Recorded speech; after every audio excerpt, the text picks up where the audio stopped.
everyone at TEM Expo. Denise Munro is our next speaker. She is the principal consultant at CRG, and she has over 25 years of experience in finding the IT cost problems that you never knew you had and turning them into cold, hard cash. In today's presentation, taxes, fees, and surcharges, and how they can increase your bills by 35% or more. She's going to talk about how all these fees you take for granted can crush your budget and what you can do about it. As a reminder, we've got this chat room right here and the speakers in the house. So please remember to press pound, pound, pound to show your applause and ask her questions as they come up. The speaker is in the house. Please welcome Denise Munro to TEM Expo. Thank you so much for that nice introduction, and thank you so much for having me. It's a pleasure to share this time with you today. So today my topic is taxes, fees, and surcharges and why they can increase your bill by 35% or more. And as Hyun said, this is a space that we don't really look at very often, and we find that there are, what we don't know can actually not hurt us, but not help us as we go through and review these charges. So hopefully we will make this interesting and you will learn something today. Next slide. Okay, so with taxes, fees, and surcharges, this is probably considered maybe one of the most uninteresting parts of the IT spend. Not real sexy, not real gripping, nothing like that. But it is important to know more about because it can increase your bills by 35 to 45%, and I see that on a regular basis. Your contracted amount in your contract may not match your bill because typically quotes are given to you without these fees applied.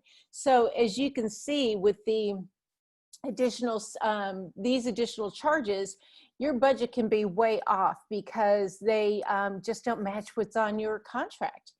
And the other thing I want to talk to you about and show you is that vendors can actually make up charges just to increase their revenue, excuse me.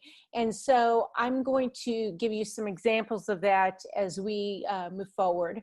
And I want to show you how it can impact your IT budget because it is something that we continually see on our bills. So I'm just going to give you some real general definitions, and these are real basic dictionary definitions, but essentially tax is assessed by and collected from for federal, state, and local revenue.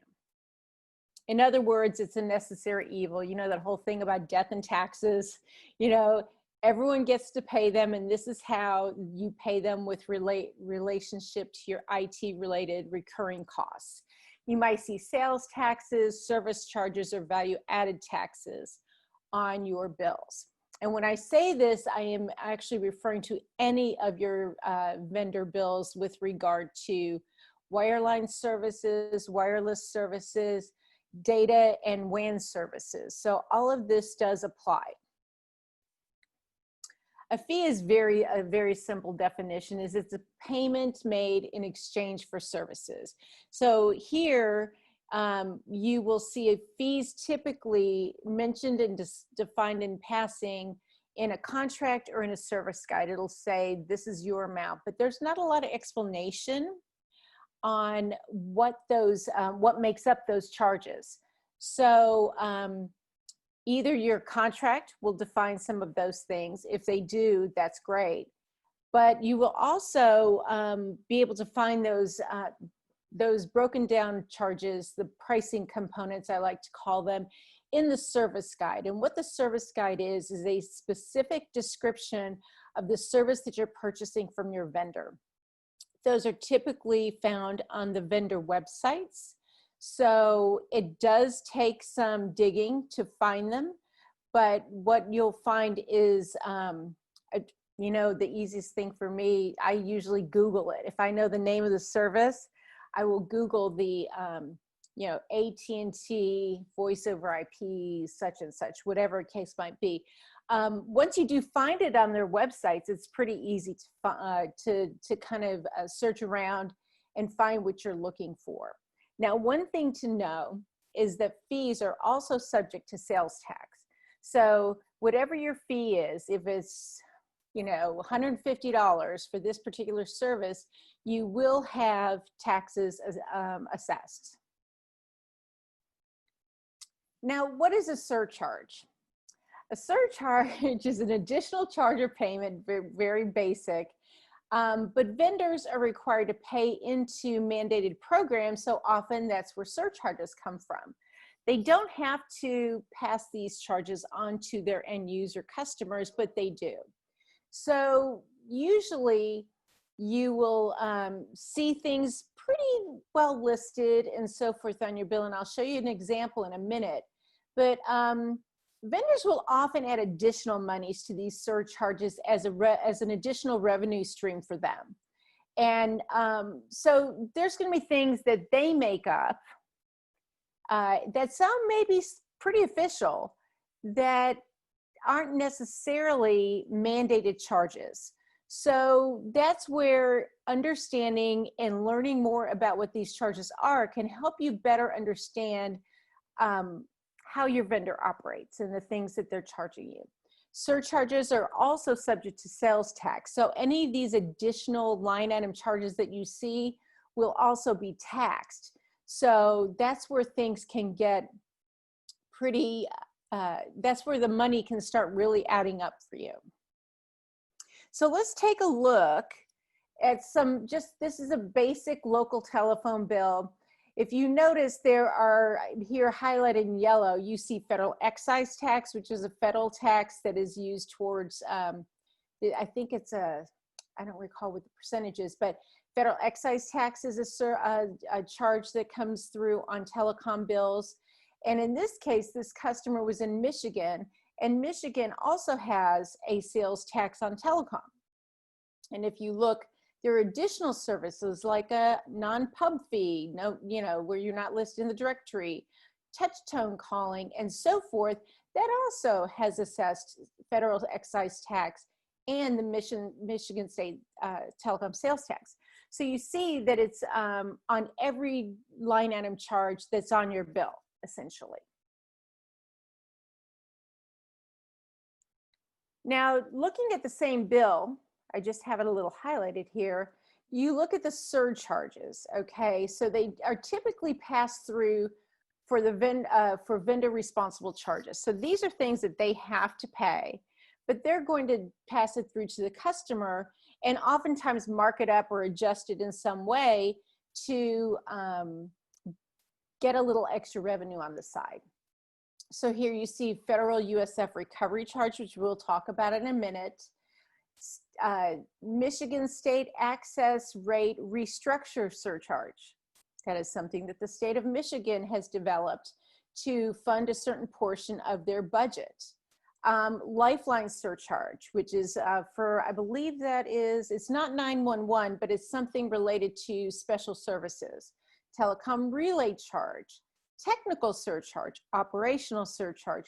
So you see that these are surcharges that were developed by the state in this case to be able to get some revenue for those particular programs from this particular kind of bill. So those are some surcharges you might commonly see. Okay, so the biggest charge you're going to see on your bill is the universal service charge. And this is based on the principle that all Americans should have access to a baseline level of telecommunications services and further the public interest of keeping all Americans connected. And that definition comes right from the government website that has the FCC website. So basically, Universal Service Fund, or those fees are assessed against almost everything except local service on your bill, whether it is local, whether it's interstate long distance, if it's an intrastate service, international, and more. It is a bit of a moving target and can change at any time. And the reason that is that it is an amount that the government determines each quarter what that amount should be. This again is a fund that carriers are required to pay into, and then it is distributed by the government to serve people in rural, underserved, and difficult to reach areas. It supports programs for schools and libraries, rural healthcare facilities, low-income access to phone services, and network expansion for underserved areas. So this is a program that has been around, I want to say, since the Communications Act of 1996, and it is a way for these underserved communities to get support from the government to expand their technology services. So the Universal Service Fee fund in your bill. This is an interesting way they do it, but this is how they do it, and it's something important to know. They have what's called a contribution factor, and what the contribution factor is a percentage of the revenue of applied charges on the bill. So anything that is interstate or international, and then some other fees and fees are assessed this charge, and this charge is changed quarterly. So for example, in the third quarter of 2020, the contribution factor is 26.5%. So a 26.5% of your applicable charges on your bill, that is what goes into the Universal Service Fund, and you will see a line item of that on your bill. So that's a very big chunk of change in the grand scheme of things when you're looking at what your overall IT budget is. In comparison, the contribution factor in the first quarter of 2020 was 21.2%. So you see that this number fluctuates. And then if you look back one quarter before that, fourth quarter 2019, the factor was 25%. So this changes. Long gone are the days where this fee was 8 or 9%. This is probably some of the highest percentages that I have seen over the years. And if you want more information about how, what these contribution factors are, I inserted the website there, the link, and you can see back several years, I believe, on what the contribution factors have been, if that's something that you are interested in. But it's usually determined a month or two before the quarter begins. This just came out recently that it's going to be 26.5% coming this quarter, third quarter. Okay, this is where it gets more interesting even for you, in that I just picked out a handful of examples of surcharges that you might see on your bill. For example, AT&T Wireless they've always had a fee called Wireless Administration Fee. They've just announced an increase to this fee. So if you look at this description here, it helps cover a portion of costs to AT&T related to wireless service. It is not a tax or a charge required by federal, state, or local governments, which is, they have to disclose that. The fee is currently $1.99 per line each month, but may change from time to time. This fee was raised from 76 cents to $1.99 per device recently, and it increased their revenue by $800 million. So you can see that just a very small increase in this surcharge created a whole new revenue stream, or an increased revenue stream for AT&T. And if you want to look at it a little differently, say you have a cellular bill with 1,000 devices on it. You paid, 76 cents per device prior to this increase, and now you're paying almost $2 for that device. So your bill went up to, let's see, what is that, $1,300, and without really much, in the blink of an eye from one month to the next. So what's important to understand here is that when you're looking at your contracts for services like this, you should have some understanding of what the surcharges are and how they're billed, and what your notification from the vendor is. So for example, some carriers will say, well, because you paid your bill this month, we're going to count that as notification that you acknowledge there's an increase coming. And that, to me, doesn't give you a lot of information. You might have something printed on the, things to know section of your bill, and it may not give you any advance notice. So these are things just to want to watch and monitor, so you can explain why your budget is going up in the ways that it is. So that one really just got to me when I read that, how much you can increase your bill just right off the bat. Another one I found on the Verizon website, which is actually one that I've seen in a lot of WAN bills, is the property tax recovery charge. This charge is equal to 3.65% of all eligible telecommunications and interconnected VoIP service charges, excluding taxes, appearing on a customer's invoice. The PTRC is being imposed to recover a portion of the property taxes that companies pay to state and local jurisdictions. So if they pay property tax on their central office facilities, or their offices, their employees' offices, corporate headquarters, whatever case might be, they ask for, or they charge you 3.65% of all eligible services. Now, the thing that is interesting in both these cases is I found these definitions on each of these vendors' websites. So you can find a description of these charges and fees on their websites if you do some digging, like I mentioned before. And they have a good description if it's a tax, if it's not a tax, for the most part. So it's just good to be in the know and understand what these things are. One other one that I found very interesting was the facility relocation cost recovery fee. And this was one I found on the CenturyLink website. And this charge is assessed in several states to recover the cost when government entities require that CenturyLink's network facilities and lines be relocated, such as when new roads are established or highways are widening. So it didn't say exactly what this fee was on the website or the description, but what I found interesting is, okay, Mr. Customer, if we're having to move our services because I-75 is going to be widened, we're going to charge you a portion of that, the cost of us moving those services. The other thing to know is that contracts may not even mention these fees specifically. It may only say that other than the fact that there might be fees and surcharges that can change at any time, almost always without notice. So what I mean by that is that in passing, you might see in a contract, this is the fee for service plus, quote, applicable surcharge, taxes and surcharges. So it doesn't really specify what you're going to pay when you get that bill that says, customer, please pay this amount. You will just have what your base rates are.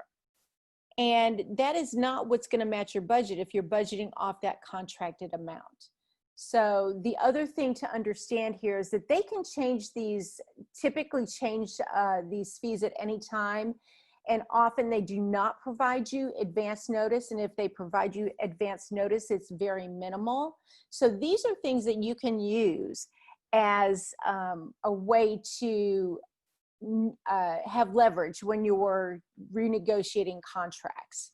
So I'm going to show you now something, now that you know a little bit more about this.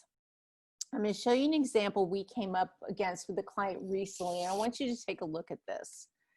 Okay, we had moved this client from a local voice over IP telephony solution in the cloud to a new solution.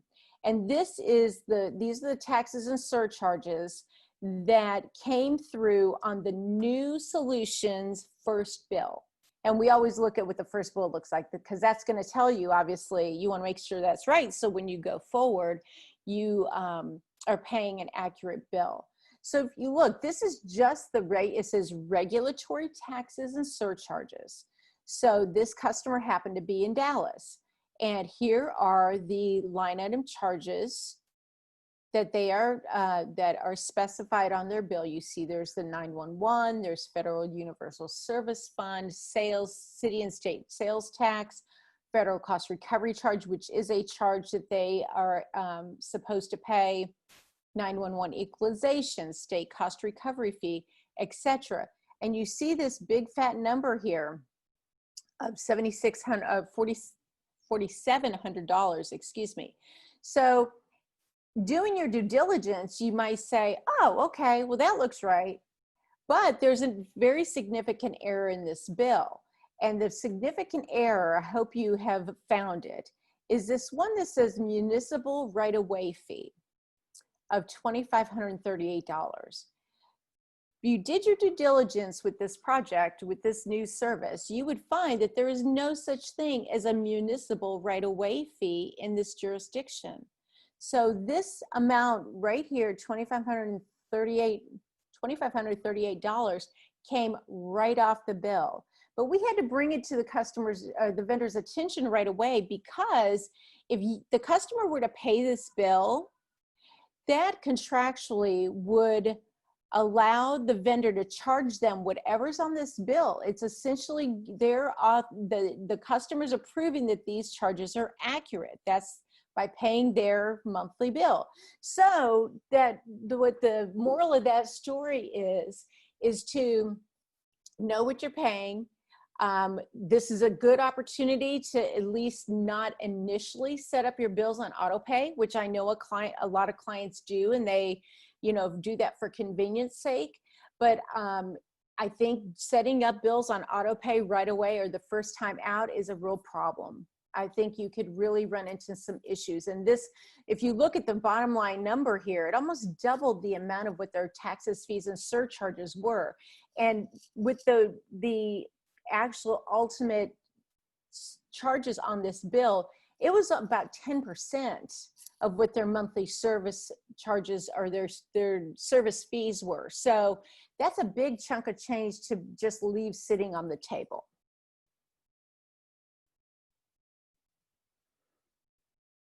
Okay, so let's talk about why knowing these things are important. If you're solely relying on the vendor contract for your budgeting information, you are under budgeting.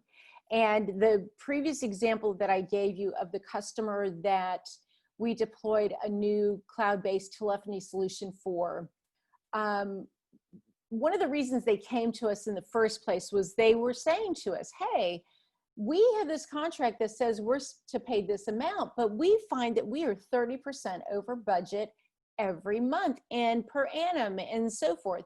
Well, what they were doing is they were budgeting off the number that was quoted on their contract. They were not reviewing or assessing and including the taxes, fees, and surcharges that went with that. And that was immediately why they were over budget. Now, what we were able to do is we were able to review, they asked us to audit that bill saying, hey, where's this money? We found that the taxes, fees, and surcharges were essentially that 30%.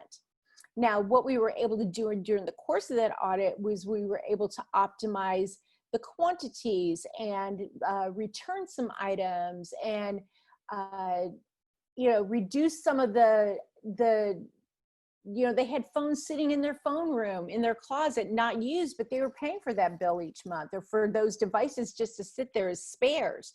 So we were able to reduce that monthly cost by about 20% just by auditing and optimizing it. So that's another reason why an audit or TEM, an audit is a good thing to do. It's a good exercise to go through in any situation. So that's where we were now just about 10% over budget. So when we looked at a new solution, what we did was we had all the bidders disclose what the taxes, fees, and surcharges were for all the services that were in their proposal. Now, granted, this is not something they're known, or I shouldn't say known. It's not something that they are used to doing. So don't beat up your account rep for not knowing what these charges are. They really just don't know what they are. But the thing you do want is to have them document, well, you're going to have this property tax recovery charge and this relocation fee and this administrative charge, and these are the amounts. Now, those amounts might fluctuate slightly during the course of the agreement, but at least you know what those charges are and what the dollar amount expectation is. And then you can at least budget from there and give a good assessment when you're evaluating solutions. So the other thing that I've done a lot of work with lately is tax-exempt organizations. If you're tax-exempt, what accounts are being charged tax, and how do you recover these over billings? I've done a lot of this lately, particularly in the healthcare arena. And this is what we have found, is that if you're tax-exempt, then the thing to do is first look at what your charges are, and the entity, if they're assessing taxes, then you should submit any tax exemption documents that they require to the vendor organization, so they then begin to stop those charges going forward. But you can get those dollars refunded too. So if you would like to learn more about that, I'm certainly happy to have that conversation with you offline. Can be somewhat complicated, but is so worth it. So what we're finding is that there's a big shift in taxing in this realm, in that it used to be that people would say, well, the internet is not taxed. Well, that's really shifting, because initially the reason you didn't have taxes on your internet bills were because they were really trying to boost the expansion of the internet for many years. But like I said, that is shifting, and we're no longer looking at voice services versus data services. We're now looking at telecom services versus information services. So your internet services are now in that realm of information services. So they are now taxed similarly to your telecom services. Okay, so in summation, let's take a look at how we can use this information as leverage. In my mind, whenever you're looking at some kind of negotiation, the more leverage you have, the better you are positioned to really benefit in contract negotiations. And my first rule of thumb is, when you're negotiating contracts, don't only focus on the rates or the discounts that you're trying to get for those services. Use this information as a bargaining tool. So you kind of go in with eyes open and know where your areas of leverage are. Taxes, fees, and surcharges can definitely negate a portion of your negotiated discounts. I'll give you an example of that. I don't know if any of you have experienced negotiating with AT&T, and this is just one example. This happens everywhere, but AT&T has their base rates in their service guides, and then their contracts will then discount off of that base service guide rate, kind of like the rack rate. So you might think you're getting an 82% discount off those rates, but if you're paying 35 to 40% in taxes, fees, and surcharges, then you're really kind of, that discount you're getting has really been negated. So you may be able to use that as a bargaining chip when you are in negotiations. Also, if you're in that process, to have them disclose all the taxes, fees, and surcharges up front, because then you have a better sense of what you're going to be paying and what you should be budgeting for. Understanding these charges are really important in that realm. And even in that process, you might ask for a sample bill so you can see what those line item charges might be. And then anytime these fees change, make a request to have notification in writing, and maybe notify 30 days in advance or 60 days in advance or something, but make sure that those notifications are done for you in writing. These are all good tips that you can use to go in with some bargaining power when you are negotiating. I know that's a lot of information in a very short period of time. I'm happy to discuss take any questions that you might have. Want to thank you for your time today. And please, if you have any questions, put them in the chat box and we will be happy to speak with you about it further. Thank you so much for that session. That was fantastic. Thank you for attending our session today. Our speaker will be in the chat room until the end of the session time, so please continue the conversation. Also, please join us for the rest of our sessions today. Visit our sponsors, MobiCord, Upland Software, and Vision Wireless, and hang out with us in the networking lounge.